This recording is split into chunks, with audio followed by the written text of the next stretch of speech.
Everyone who watched Mira's story thinks they know who Ethan is. A liar, a manipulator, a catfish who stole someone's face to deceive a vulnerable woman. But here's what Mira never saw: Ethan's side of the same story. And it's not what you think. This isn't a confession, it's a mirror, because what you're about to hear reveals something uncomfortable. Mira and Ethan were both hiding, both afraid, both making assumptions that destroyed something real before it ever had a real chance. This is Ethan's story, not to excuse him, but to understand how two people who genuinely connected never gave each other a real chance. Before we begin, if you haven't watched part 1, Mira's story, go watch that first. This is the continuation, and you need both perspectives to understand what really happened. And if you want to see more stories that reveal the psychology everyone misses, subscribe to The Uncommon Angle and hit the notification bell. We explore human behavior from angles you've never considered. Now, let's see what Ethan saw. Ethan isn't his real name. He won't reveal it. Not to protect himself now, because names have never mattered to him. What matters is that the person Mira talked to for 2 years was real. Everything except the face. Here's who Ethan actually is. 31 years old, product manager at a software company, lives alone in a 1-bedroom apartment in Austin, Texas. Not Denver, not Chicago, Austin. Ethan is not conventionally attractive, and he knows it. Slightly overweight, receding hairline, a face that people describe as nice when they're being generous. In photos, he looks exactly like what he is, an ordinary guy who works at a computer all day. But that's not how he feels online. Online, he's thoughtful, funny, present, the version of himself he wishes he could be in person. 3 months before meeting Mira, Ethan went on a first date. The woman was intelligent, shared his interests, but within 10 minutes he was in his head, worried he was talking too much, then not enough, then laughing too loud. By the time he finally relaxed, she was checking her phone. She texted him later, "I didn't feel a spark." Ethan knew what that meant. She never got to meet the real him. She met the anxious, awkward version, the one who shows up when he's being judged on first impressions. Online is different. He can be vulnerable without someone watching his face for signs of weakness. He can be funny without worrying about his laugh. He can be thoughtful without being judged for taking time to think. That's where he met Mira. They met on a writing forum in early 2022. Mira posted a short story about starting over after betrayal. Ethan responded with something that surprised him even: honesty. "The way you described being unseen," he wrote, "like you're in the room but not really there. I've felt that my entire life." Mira responded within an hour. They started messaging, at first just about writing, then about life. One night, 3 months in, Mira sent him a voice message. She'd been experimenting with audio notes, and hearing her laugh, really laugh, about something ridiculous her coworker said, Ethan felt something shift. This wasn't just an online friendship. This was someone he wanted to know. Another time, Mira told Ethan about the moment she decided to leave corporate. She was at her desk at 9 p.m. creating a presentation for a product she didn't believe in, and she just stopped, closed her laptop, went home, cried. Ethan understood. He'd had that exact moment, and for the first time in years, he felt less alone. That's what made this real. Not the photo, not the distance, the recognition that someone else felt what he felt. After 6 weeks, Ethan made a decision. If this was going somewhere, they should meet. He traveled sometimes for work. He could swing through Chicago, grab coffee, keep it casual. He suggested it. Mira said no. Not a hard no, just, "I'm not ready for that yet." Ethan said okay, no pressure, whenever she was ready. But inside, he was confused. If she trusted him enough to share voice messages, to tell her about her worst moments, why didn't she trust him to meet? That's when doubt crept in. What if she meets me and realizes I'm not what she expected? What if the real me, the awkward, anxious, ordinary me, isn't enough? A few days later, Mira asked the question Ethan had been dreading. What do you look like? He panicked. He scrolled through his own photos. Awkward selfies, pictures where he looked tired. None of them felt like him. None of them matched the person she knew online. So he did what seemed harmless at the time. He found a photo online, someone who looked approachable, professional, kind. Not a model, just a normal guy with a warm face, someone who looked like the person Ethan felt when he talked to Mira. It took 5 minutes. He sent it, and Mira responded, "You look kind." That was all. You look kind. Ethan told himself it was temporary, just until they met in person, just until she could see him for who he really was. He'd also told her he lived in Denver, not Austin, because Denver created the right distance, far enough that meeting required planning, close enough that it seemed possible someday.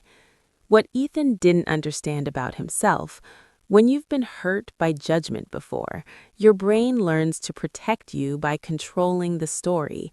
If you reject someone before they can reject you, it doesn't hurt as much. But by hiding his appearance, he wasn't creating a fair test.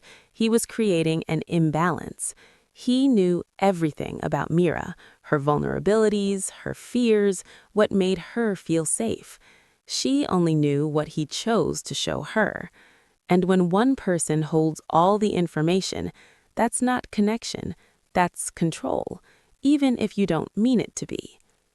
Over the next few months, Ethan tried different approaches to make the connection feel more real. He suggested video calls, just to put a face to the voice, he'd say, but Mira wasn't ready for that either. She'd explained that video felt too performative, too close to her experience with Jordan, where she'd always been aware of how she looked, how she sounded. "No pressure," Ethan would respond. "I get it. This works for me." But inside, he was confused. If she could share voice messages and confess her deepest fears, why was seeing his face, even through a screen, so threatening? Her boundaries made sense theoretically, but emotionally, they felt like rejections. In the first few months, Mira mentioned Jordan occasionally. Her ex, the one who cheated and lied and gaslit her. And Ethan listened. He understood. Trauma takes time. You don't just move on from betrayal. But by month 6, a pattern had emerged. Every conversation, no matter where it started, ended up back at Jordan. Ethan would share something about his day. Mira would respond, then pivot. "That reminds me of when Jordan..." Ethan would ask about her work. She'd answer, then add, "Jordan never understood why I cared about this stuff." Ethan would make her laugh. She'd say, "I wish I'd met someone like you back then instead of him." Someone like you, not you. By month 9, Ethan began to realize Mira wasn't talking to him. She was talking to Jordan's ghost. Every time Ethan was supportive, it proved Jordan was wrong. Every time Ethan was patient, it proved not all men were Jordan. Every time Ethan listened, it proved that good men existed. But Ethan wasn't being seen as Ethan. He was being seen as not Jordan. And that's not the same as being seen. Month 6. Ethan suggested meeting again. This time, Mira had his photo. She could picture them sitting across from each other. It should have felt more real. But Mira deflected. "Things are really busy with work right now. Maybe in a few months." Month 10. He brought it up again, tied to a concert, a band Mira had talked about loving. "They're playing in Chicago next month," he wrote. "I could fly out, make it a weekend." "That sounds amazing," she said. "We should definitely do that someday."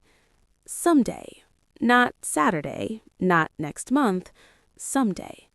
And then she told another story about Jordan. Ethan started to wonder, Is she even interested in meeting me, or am I just the voice that proves she can trust again? Here's what neither of them realized they were doing. Ethan would suggest meeting, Mira would say, not yet. Ethan would back off, Mira would feel safe and lean back in. Then the cycle would repeat. It's like a slot machine. You don't get the reward every time, but you get it just often enough to keep pulling the lever. Your brain stays hooked on the possibility even when the pattern never actually changes. Neither of them saw they were stuck in a loop that felt like movement, but was really just circling the same spot. Here's what Ethan didn't realize. Mira was moving toward trust. Slowly, her not yet didn't mean not ever. It meant I'm healing, but I'm not there yet. But Ethan heard rejection. Here's what Mira didn't realize. Ethan was interpreting her caution as disinterest, her need for time as evidence she'd never be ready. Two people, same conversations, completely different interpretations, and neither asked the other what they actually meant. Between months 10 and 12, something shifted in Ethan's approach. He didn't consciously decide to manipulate Mira, but he started validating her more intentionally. When she doubted herself, he reminded her of her strength. When she was scared about her career change, he told her she was brave. When she brought up Jordan, he'd say, "You deserved so much better." He told himself he was helping her heal, that if he could prove he was different, patient, understanding, consistent, she'd eventually trust him. She'd see that not all men were Jordan. But here's what was really happening. Ethan was trying to earn trust through performance, and the more he validated her, the more Mira relied on him for emotional support, which meant she needed him as a therapist, not as a partner. Both of them were falling into the same trap from opposite directions. For Ethan, he'd invested a year, and the more time you invest in something, the harder it is to walk away. Your brain tells you, if you quit now, all of that was wasted. So you keep going, even when it's not working. For Mira, the more she relied on him for support, the more her brain interpreted that as trust. She thought, I'm sharing my deepest pain with him, so I must trust him. But relying on someone isn't the same as trusting them, and being needed isn't the same as being wanted. Ethan was giving everything. Mira was taking what she needed, and both of them thought this was intimacy. But relationships can't run on one person emptying themselves while the other person heals. Eventually, someone runs out of gas. Ethan didn't resent being her support system. He was honored she trusted him, but he was confused. If she trusted him enough to share her deepest pain, why didn't she trust him enough to meet? The more intimate their conversations became, the more distant the possibility of meeting felt, and he couldn't understand why. Sometimes Ethan wondered, am I actually helping her, or am I keeping her stuck by being too safe? Maybe if I pushed harder for us to meet, she'd realize she's ready. Or maybe she'd disappear completely. The not knowing paralyzed him, so he kept validating, kept waiting, kept hoping someday would become a real day. By month 12, Ethan had a realization he didn't want to admit. Maybe she doesn't want a relationship. Maybe she just wants someone safe who won't hurt her. And maybe I'm tired of being safe. Month 12. Mira announced she was leaving corporate for social work. It was terrifying for her, giving up stability, a steady paycheck, everything familiar. And Ethan was there for all of it, every doubt, every small win. When she wanted to quit, he talked her through it. When she celebrated a milestone, he celebrated with her. Ethan was genuinely proud of Mira, but he was also exhausted. For a year, he'd been present for every crisis, every doubt, every turning point. He'd given everything he had: time, attention, emotional energy. He'd become essential to her transformation, but they still hadn't met. She still said someday, And someday was starting to feel like never. Ethan didn't resent Mira. He resented himself for not being brave enough to force the issue, for letting someday become his entire future, for giving everything and still being just a voice in her phone. Here's what Ethan was feeling underneath the support. What happens when she doesn't need me anymore? When she's stable and confident and building her new life, will she still want me? Or will she realize she never needed me, just needed someone to believe in her? By month 15, the lie about the photo had been sitting there for over a year. Mira had that image of Marcus saved on her phone. She'd look at it sometimes, trying to match the face to the voice she heard in her head, trying to imagine what it would be like when they finally met. And Ethan knew. Every time she mentioned "when we meet," he thought about that photo, the one he'd sent her back in month 2, the one that seemed like a small lie at the time. But time has a way of turning small lies into permanent foundations. What started as "just until we meet" became "I can't tell her now, she'd never forgive me." Ethan was holding two truths in his head that didn't fit together. I genuinely care about Mira, and I've been lying to her for over a year. When your brain can't hold conflicting truths comfortably, it picks one to emphasize and minimizes the other. Ethan's brain chose "the care is real, the photo is just a detail." This is how good people justify harmful choices. They focus on what's true, the genuine feelings, the real support, and tell themselves the lie is small, just a technicality. But here's the thing. To the person being lied to, there are no small lies. Every lie, no matter how small it seems, changes the entire foundation. Because once you know someone lied about one thing, you start wondering what else wasn't real. Ethan couldn't see this yet. He was too busy protecting himself from feeling like a villain.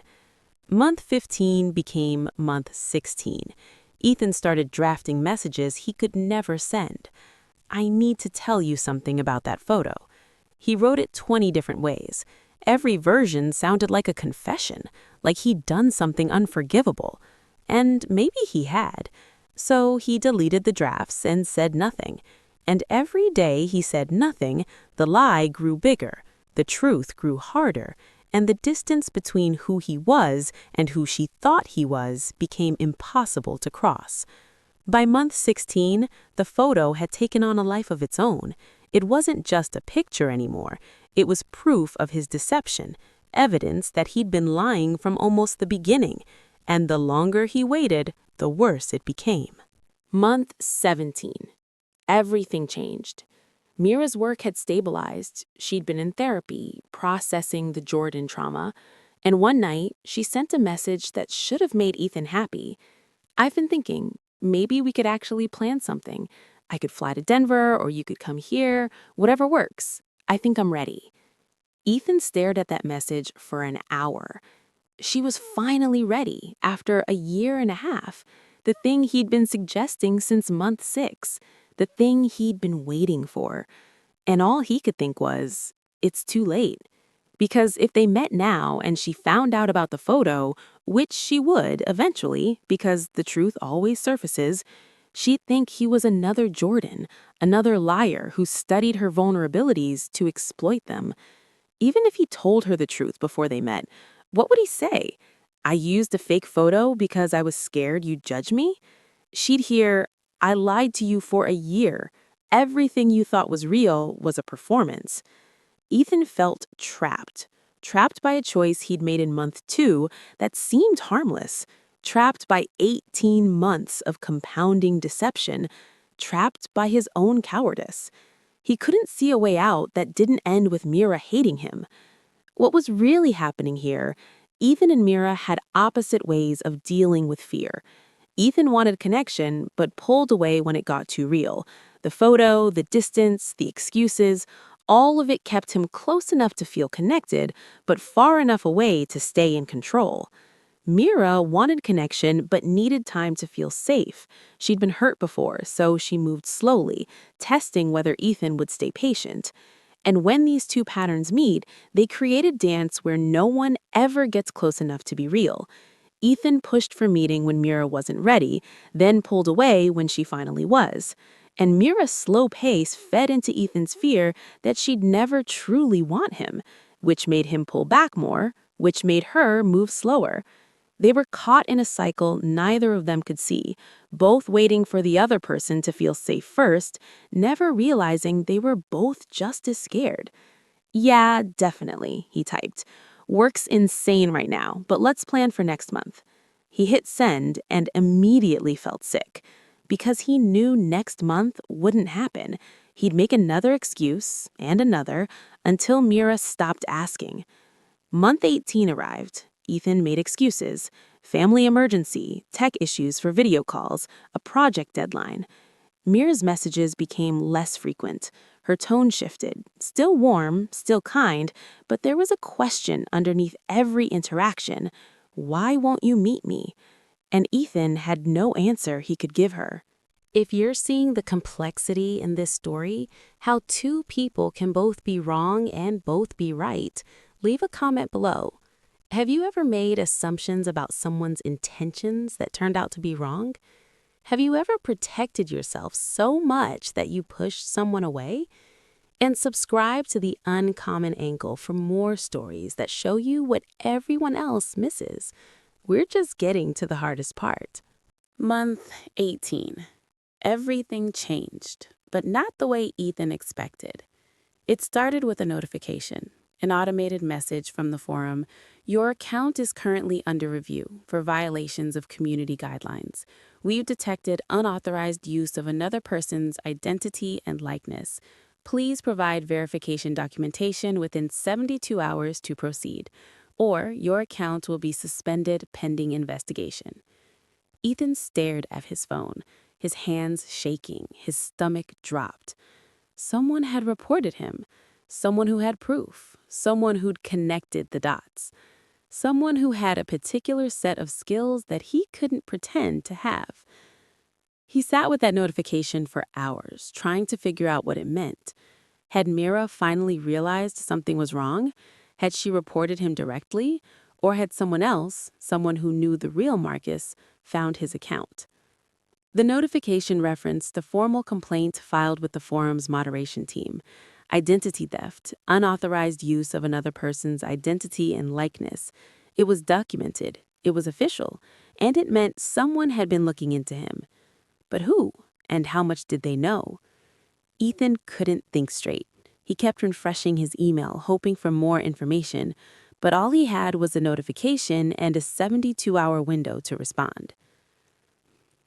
3 days later, Mira's messages changed. "What time is it there right now?" she'd ask casually. Ethan would check Denver zone times before answering, his hands shaking. Why was she asking? Why now? "What's the weather like?" she'd ask another day. Ethan would Google Denver weather, typing responses while his anxiety spiraled. She was testing him. She was looking for inconsistencies. "Tell me about your company's office," she said once.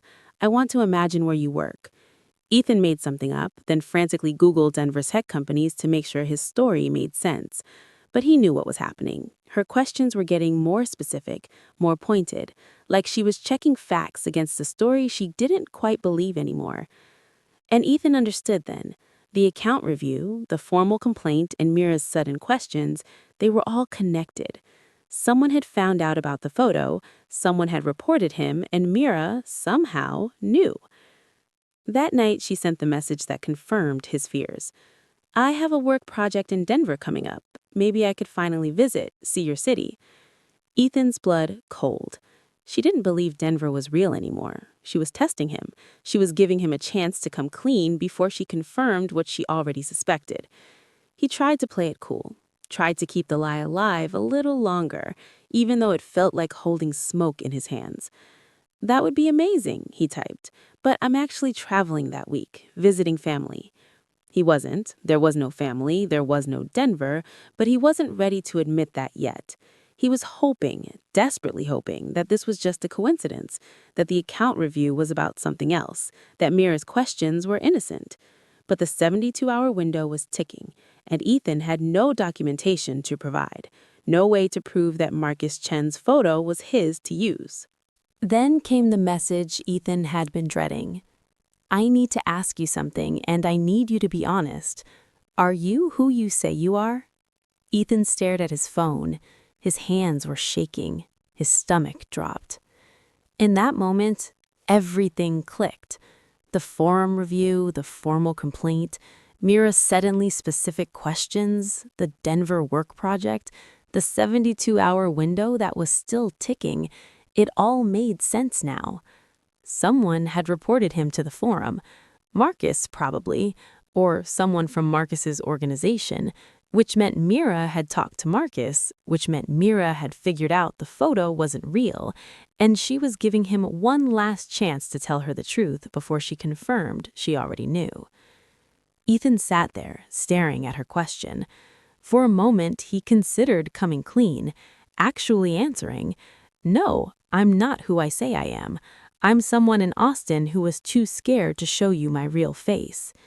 But telling her the truth meant admitting he'd been calculated all along, that everything, the patience, the validation, the perfect understanding, had been built on deliberate deception.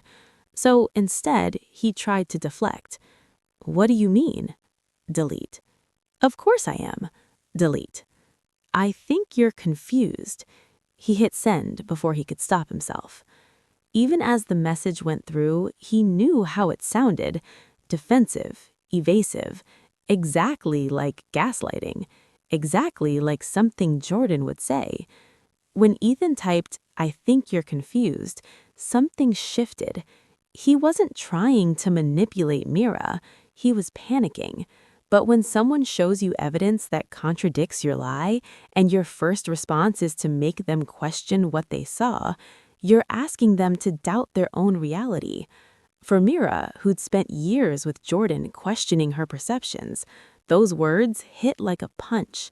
"I think you're confused" sounded exactly like Jordan. It meant, don't trust what you see, trust what I tell you instead. This is why the words you choose when you're caught matter so much. "I think you're confused" is deflection. "You're right, I lied, I'm sorry" is accountability. But accountability means admitting you're wrong. And when we're cornered, most of us will deflect first. It's automatic, self-protective, and incredibly damaging. Mira responded immediately. "I mean the photo you sent me. It's not you. I found the real person. His name is Marcus. He lives in Chicago. So who the hell are you?" Ethan's chest tightened. He couldn't breathe. She'd found Marcus. She'd talked to him. She knew. And suddenly the forum notification made complete sense. Marcus must have reported him after talking to Mira. The formal complaint, the 72-hour window, all traced back to this moment, to Mira discovering the lie and taking action.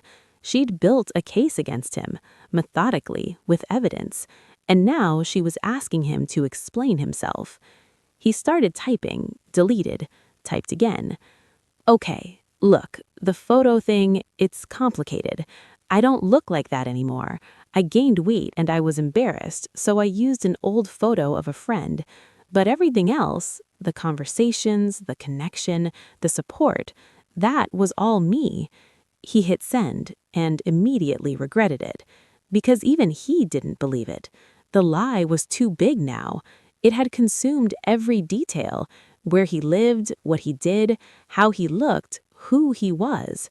There was no "everything else is real" when the foundation was completely false. And if he didn't believe it, Mira never would. Mira's response came quickly, colder than before. "You used a stranger's photo from LinkedIn, and you lied about where you live for almost 2 years. So I'll ask you one more time. Who are you?" Ethan's fingers trembled as he reached for his keyboard. The 72-hour window was still ticking. He could try to fight the forum review, provide fake documentation, attempt some kind of technical defense. But there was no technical defense. Marcus had proof. The forum had documentation. Mira had gone to Marcus herself, building the case methodically. and now she was asking him to explain himself. He could lie, but lying meant refusing to respond to the forum, which meant the account would get banned anyway, and it meant losing Mira, which he'd already lost. Or he could confess, actually tell the truth, show up, be real, face what he'd done. So instead, he typed, "I live in Austin. I work in product management. I lied about Denver. I lied about my appearance. I used Marcus's photo because I was terrified that if you saw what I actually looked like, you'd never give me a chance. Everything else, the way I listened to you, the way I supported you, the connection we had, that was real. But you're right, I wasn't." He stared at the message for a long time. It was the closest thing to truth he could offer. Then he deleted it, because the truth was worse than any lie. The truth was that he'd studied her trauma, learned her vulnerabilities, positioned himself perfectly to fill the spaces her fear had created. The truth was that his patience wasn't kindness, it was strategy, that his validation wasn't love, it was manipulation. So he typed something else. "If everything else is real, then meet me tomorrow.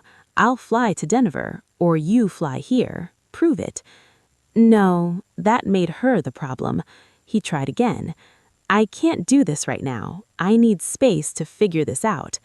That was better. It made him seem confused rather than cruel. It bought time. But there was no time to buy. For an hour, Ethan typed and deleted responses. "I can't do this right now. I need space to figure this out." Send? No. "The photo thing, it's complicated. I don't look like that anymore." Delete. "I'm sorry, I never meant for this to..." Delete. Every word sounded hollow because there was no response that would work. Mira had documentation, Marcus had proof, the forum had a formal complaint, and the 72-hour window was still ticking. His account would be suspended if he didn't provide verification. He couldn't provide verification, so the account would be banned, which meant he couldn't respond to her through the forum any longer. And Mira had already blocked him on her personal messaging apps, on her phone, everywhere. She didn't want to hear from Ethan anymore, not through the forum, not from text, not anywhere. She'd made her choice. Finally, he typed, "I need space to figure this out." And then he hit send, and then he closed his laptop. He sat there for 3 days. The forum's 72-hour window passed. No documentation from Ethan, no response, no attempt to defend himself. On day 4, the forum issued its final notice. Account banned for violation of community guidelines. Identity theft confirmed. All content archived. Ethan was erased from the platform, completely. He couldn't log back in, couldn't check messages, couldn't reach Mira through the forum even if he'd wanted to. And Mira had already blocked him everywhere else. When Ethan realized he couldn't reach Mira anywhere, that she'd protected herself by cutting off every avenue he could use, something shifted inside him. He'd spent 18 months carefully constructing ways to stay close to Mira while maintaining control. He'd used her boundaries as cover. He'd positioned himself as patient and understanding. He'd made himself seem essential to her emotional survival. And in the moment when she finally needed him to show up and be real, he chose disappearing over accountability. The account ban was just punctuation on a sentence Mira had already written. "This is over. You're gone." Ethan sat with his laptop closed for days, and then he cried. Not for himself, but for Mira, because she'd been right all along to be cautious, to build walls, to protect herself, and he'd punished her for it by proving she should have built them higher. Ethan hasn't used a fake photo since Mira. He hasn't created another online profile. He hasn't tried to meet anyone new. He's been in therapy for 6 months now, working through why he did what he did, why fear turned into control, why protection turned into deception. Does he regret the photo? Every day. Does he regret lying? Absolutely. Does he regret how it ended? in ways he's still discovering. But here's what Ethan has come to understand. What took him months of painful self-reflection to finally see, he and Mira were never going to work. Not because of the lie, but because neither of them was willing to be vulnerable first.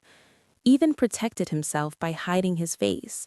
Mira protected herself by keeping him at a distance. Both thought they were being smart, being careful, learning from past pain. But protection and connection can't coexist when both people are protecting themselves. Someone has to go first, and neither of them did. Here's what Ethan didn't realize. Mira was moving toward trust, slowly, in her own time, and his impatience read her caution as rejection. Here's what Mira didn't see. Ethan was terrified of being judged, and her need for time read to him as disinterest. They were both healing, both scared, both making assumptions instead of asking the one question that could have changed everything. What are you actually afraid of? Today, Ethan still thinks about Mira. He wonders if she found someone brave enough to show up with their real face from day one, someone who could be vulnerable even when it was terrifying. He hopes she did, and he hopes he learns to do the same. Because he understands now, you can't be chosen for who you are if you never show who you are. So, what's the uncommon angle in Ethan and Mira's story? It's not that Ethan was a villain and Mira was a victim. It's that both of them were operating from fear, and neither realized the other person was just as scared. Ethan assumed Mira would judge him for his appearance. Mira assumed any man could be another Jordan. Neither asked the clarifying questions. Neither gave the other grace. Neither said, "I'm scared, are you?" And that's the tragedy. Not the lie, but the failure to see each other clearly. Here's what was really happening between Ethan and Mira. They were both building walls while calling it connection. Ethan hid behind a fake face. Mira hid behind not yet. Both wanted intimacy, but neither was willing to go first. Neither was willing to be vulnerable while the other person was protected. Neither wanted trust without taking the risk that makes trust possible. It felt safe, and when you've been hurt, safety feels like love. But safety isn't love, it's just protection wearing a disguise. Ethan's lesson: protection isn't the same as connection. Hiding your real self doesn't create safety, it creates distance, and distance kills intimacy before it begins. You can't be chosen for who you are if you never show who you are. Mira's lesson: healing doesn't mean waiting until you're ready. It means risking vulnerability even when you're scared. Because if you wait until you're 100% healed, you'll wait forever. And the person waiting might get tired of waiting. The lesson for both: assumptions are relationship poison. Ethan assumed Mira would reject him. Mira assumed Ethan would hurt her. Both were so focused on protecting themselves that they never asked what the other person actually needed. The patterns you saw in this story: protecting yourself by controlling the narrative, staying hooked on inconsistent rewards, justifying harm to preserve your self-image, pulling away when things get real, and confusing dependency with trust, aren't unique to Ethan and Mira. You've probably done some of these. Maybe you've had them done to you. The question isn't whether you have these patterns. We all do. The question is, can you see them while they're happening? Because once you see the pattern, you can choose differently. You can say, "I'm scared," instead of pulling away. You can ask, "What do you need?" instead of assuming. You can show your real face instead of the one you think people want to see. But you can't change what you can't see, and most of us can't see our own patterns until someone shows us what we're doing. That's what these stories are for. Not to judge, but to recognize. If you're watching this and you recognize yourself, either as Ethan or Mira, ask yourself, have you ever hidden something small that grew into something you couldn't undo? Have you ever been so afraid of rejection that you rejected someone first? Have you ever waited for someone to be ready while you were hiding the thing that would make them run? That was Ethan. That was Mira. And it might be you. Because two people can want the same thing and still never find each other, not because they're incompatible, but because they're both too afraid to take the first step. That's what happened to Ethan and Mira, and it happens to thousands of people every single day. Thank you for watching both sides of this story. If you learned something about human behavior, about yourself, about the patterns we all fall into, hit the like button and subscribe to The Uncommon Angle. Leave a comment. Which side did you see yourself in? Mira's caution or Ethan's control? Have you ever let assumptions destroy something real before it had a chance? Have you ever been the one hiding or the one waiting? Your story might be the next one we explore, because these patterns, fear, protection, assumption, they're universal, and the only way we learn to recognize them is by seeing them clearly. We tell stories that reveal the psychology everyone else misses, because the truth is, it's never as simple as villain versus victim. It's always more complex, and that complexity is where real understanding lives. New stories every week. Subscribe so you don't miss what's next. And remember, The Uncommon Angle isn't about who's right or wrong. It's about seeing what both people couldn't see about themselves.